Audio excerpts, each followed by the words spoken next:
first like really warm day, and of course I have spring fever, so I'm jumping the gun and I'm getting some tender succulents put out into my window box. And normally I would wait a month, but you know, we're in the midst of coronavirus scare and I have nothing to do but, you know, play outside. So I am gonna use some things that were shipped to me in February from Little Prince of Oregon. This is a fabulous nursery that now has retail mail order options, so you should totally check out Little Prince. I think it's called Little Prince to Go. So I've got a bunch of different dichias that I'm gonna put in, and then like a flapjacks calanchoe. And basically this window box has currently a hardy variety of sedum in it, but it's so dry. This never gets rain. I very seldom bring a hose up here, which is why I have to keep this filled with succulents, because they're about the only plants that are going to tolerate this condition.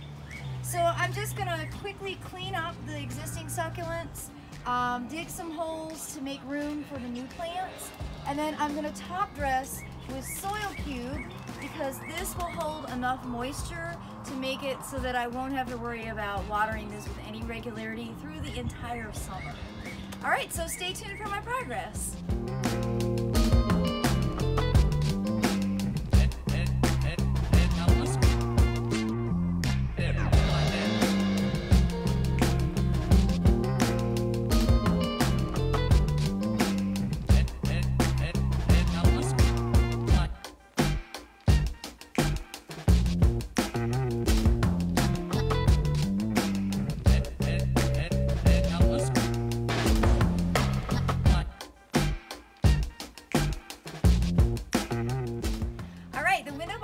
Replanted.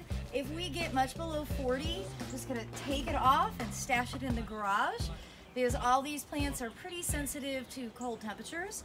Now, I mentioned how dry it is, and it's like completely hydrophobic, and that's what the soil cube will help improve. So I'm gonna just, you know, try to keep watering this over the next few hours.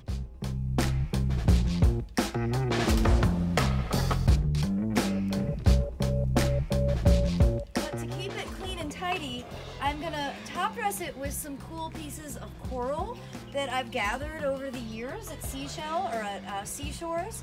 So I'm just gonna set these in, and that will help keep the soil stabilized. And it gives it a really, I think, an interesting, you know, mulch texture. Obviously, this is my kitchen window. I look out every day and see this. So I want it to be pretty from both inside and out.